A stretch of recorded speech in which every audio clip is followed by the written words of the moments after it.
Immigration and Customs Enforcement has arrested 16 Hmong and Laotian immigrants in Detroit, and the story behind these arrests is more complicated than you might think. These aren't just random deportations.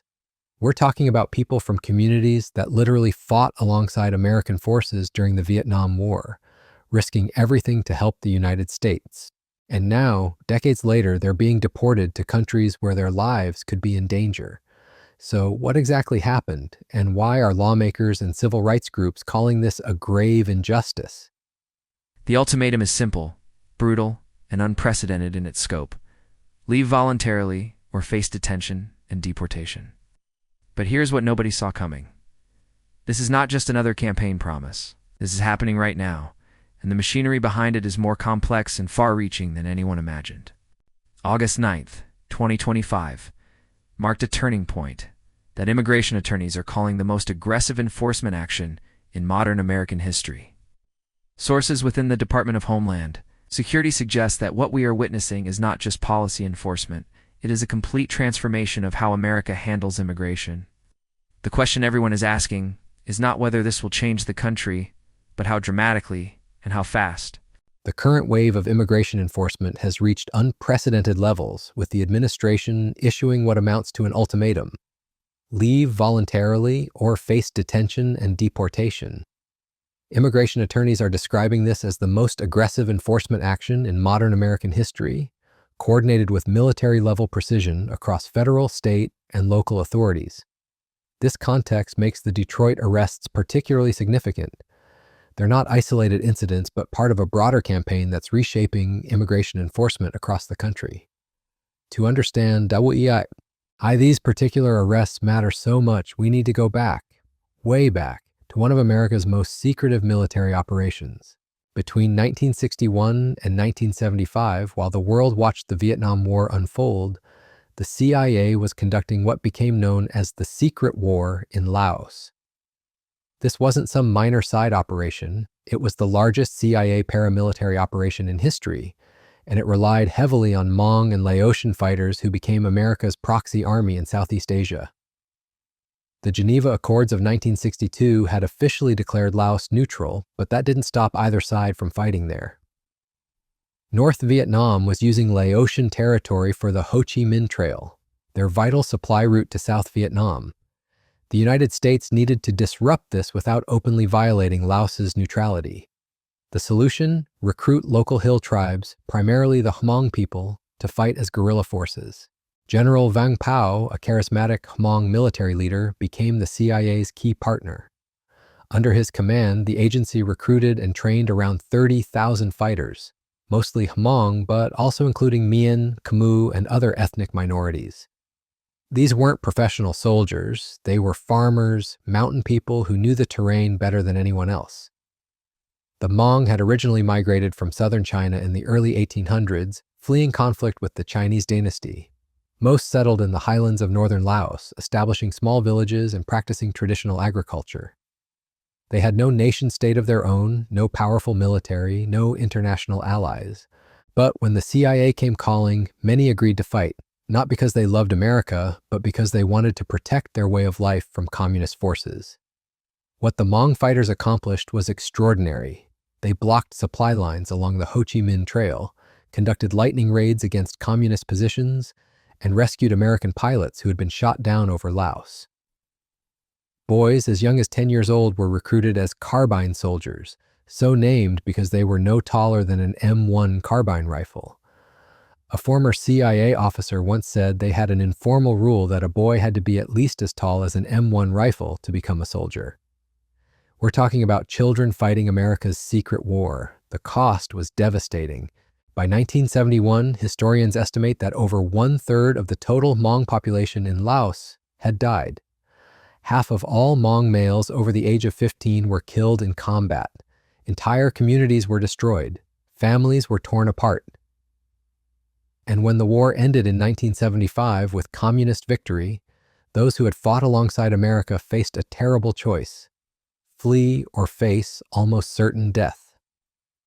The new Pathet Lao government viewed Hmong fighters as traitors and enemies of the state.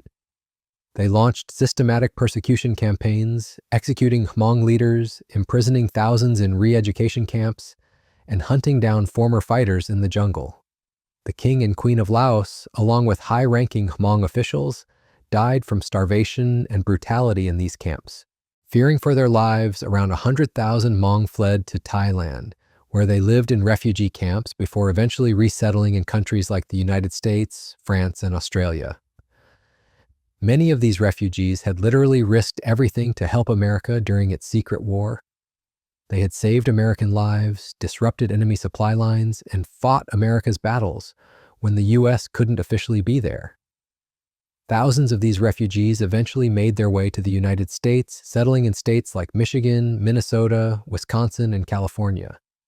They built new lives, started families, opened businesses, and became integral parts of their communities. Many had been living in America for 40 or 50 years by the time of these recent arrests. But here's where the story gets complicated. Some of these refugees, over the decades, had run-ins with the law, sometimes as young people adapting to life in a completely foreign country, sometimes as adults struggling with trauma from war and displacement. When immigrants, even legal permanent residents, are convicted of certain crimes, they can be subject to deportation orders. For years, though, these orders were largely theoretical. Laos and Thailand, where some Hmong had lived temporarily, generally refused to accept deportees. The countries would often claim that these individuals weren't their citizens, which was technically true for many who had been born in refugee camps or had fled as children.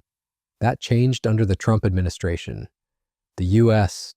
began pressuring countries to accept deportees using diplomatic and economic leverage to force compliance. According to a consular officer at the Lao Embassy in Washington, they have issued travel documents for 145 U.S. deportees to be accepted in Laos since the beginning of this year. Historically, Laos accepted about 10 deportees per year. That's a massive increase. The broader enforcement infrastructure has expanded dramatically. States like Indiana have announced new detention facilities, with governors declaring their intention to cooperate with federal immigration enforcement. So we're going to partner with all of our state partners that want to, work with us, especially like this facility. This facility in Indiana will have 1,000 beds in one of their penitentiaries that we can put the worst of the worst. And just like with Governor DeSantis down in Florida, we have activist judges that want to try to stop our construction, but the operation's still going to go on. We need these state partners, especially those who are involved in our 287G program that actually have deputized law enforcement officers that assist the ICE mission. It's really crucial to ensuring that we make America safe again by working with our state and local partners. And what these governors are doing are really helping us right now.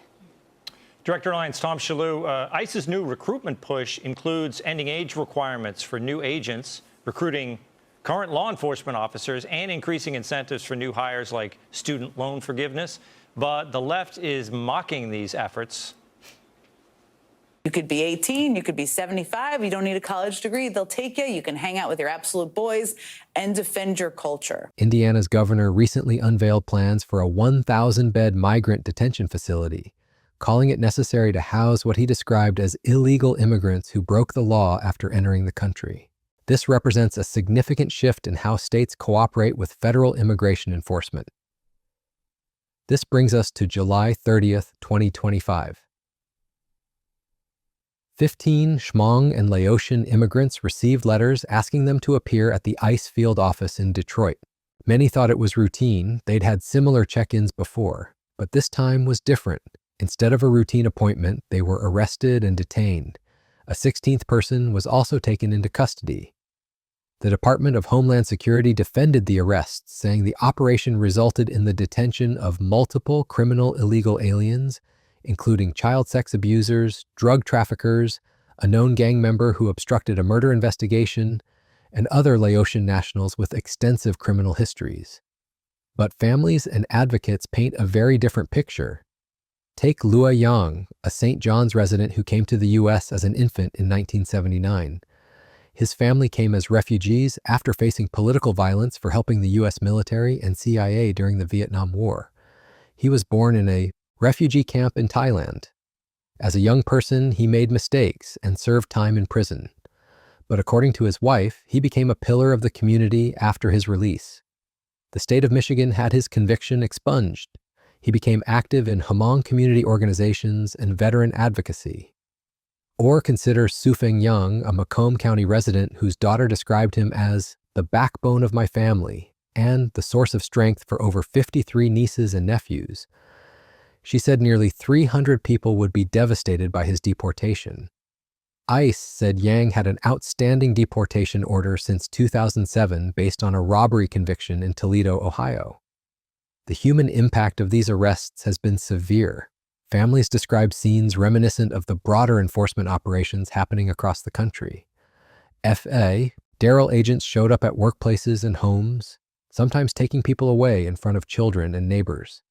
According to the National Day Labor Organizing Network, also known as Endalon, at least 20 people were detained outside in this parking lot in front of the Home Depot this morning. We do have video we want to show you. This was shared by a witness who was here and saw this all unfold. You can see what appears to be a person detained being walked through the lot by a federal agent. Then a car pulls up, and that person is placed inside.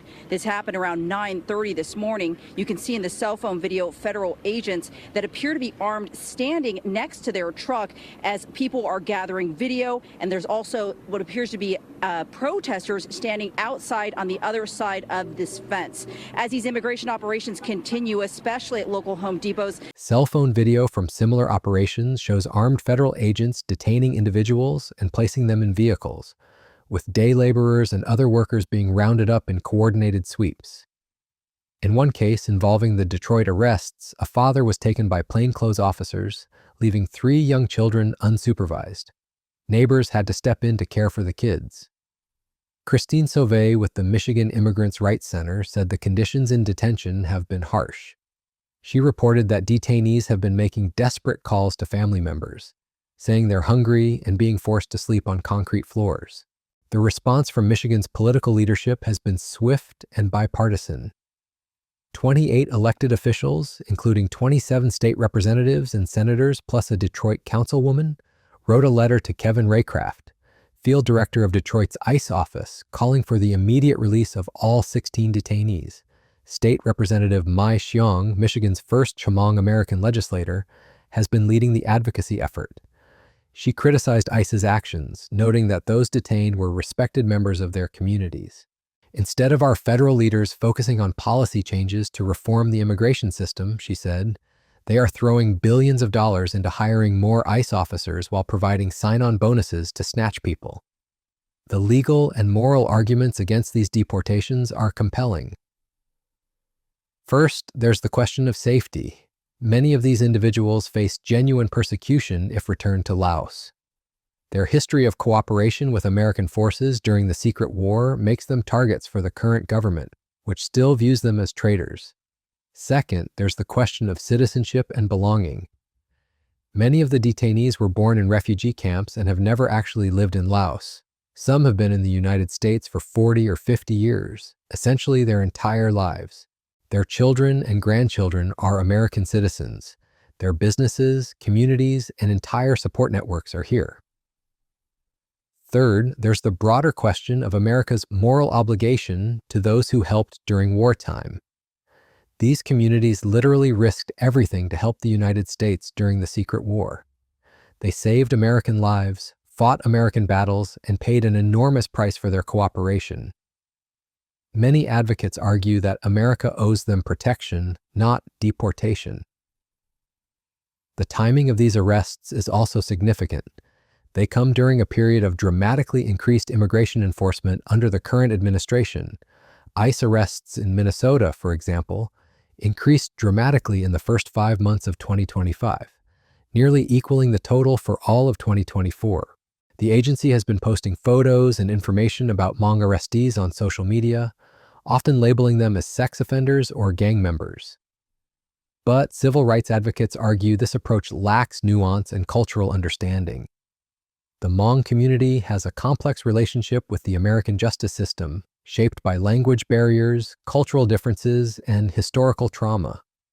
Some of the criminal convictions date back decades to when these were young refugees struggling to adapt to life in America.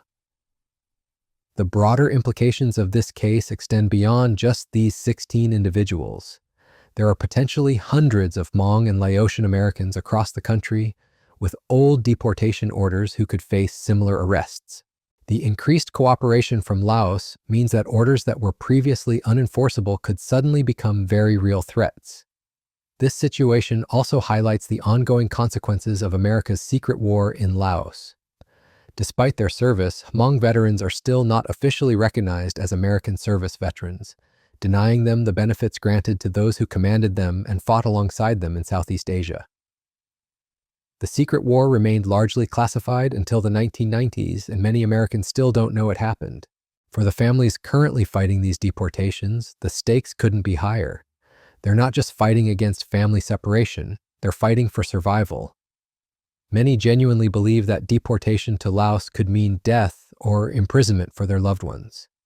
Protesters have taken to the streets, carrying signs and chanting, with some describing the situation as kidnapping and warning that anyone could be taken without their family knowing their whereabouts.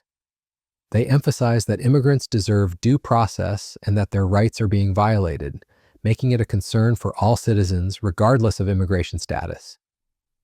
The case has also drawn attention to broader questions about immigration policy and enforcement priorities. Should people who made mistakes decades ago but have since become productive community members face deportation? How should America balance law enforcement with humanitarian concerns? What obligations does the United States have to communities that helped during wartime? As this story continues to unfold, several things are clear. First, this isn't just about 16 individuals, it's about America's relationship with communities that sacrificed everything to help during the secret war. Second, the human cost of these deportations extends far beyond the individuals being detained, affecting hundreds of family members and entire communities. And third, this case raises fundamental questions about justice, mercy, and America's obligations to those who answered its call for help. The families and advocates fighting these deportations aren't giving up. They're continuing to pressure ICE for releases, working with lawyers to challenge the deportations, and trying to raise public awareness about the injustice they see in these cases. We deserve due process. Our rights are being violated, and we need to stop it with this. Our people are getting kidnapped. Anybody with a mask can come right now as we're doing this interview and take you. Your family won't know where you're at. That should be concerning. Whether you're an immigrant or not an immigrant, our rights are at risk. That is why I'm here today. Some carrying upside-down American flags. They argue that these are not just immigration violations, they're a betrayal of people who risked everything for America. Whether their efforts will succeed remains to be seen. But their fight has already accomplished something important. It's brought attention to a largely forgotten chapter of American history and forced a reckoning with the ongoing consequences of the secret war in Laos. For a community that has often felt invisible in American society, that visibility, painful as it is, may be the first step toward justice. The story of these arrests is ultimately about more than immigration policy. It's about memory, obligation, and what America owes to those who answered its call for help in a time of war. It's about whether the United States will honor its commitments to communities that sacrificed everything for American interests, or whether those commitments end when they become politically inconvenient. For the Hmong and Laotian families fighting these deportations, the answer to that question will determine not just their futures, but their very survival. And for America, it will help define what kind of nation we choose to be. One that stands by its allies and honors its obligations, or one that abandons them when the political winds change. The outcome of this fight will echo far beyond Detroit, sending a message to communities around the world about whether America's promises can be trusted when the stakes are highest.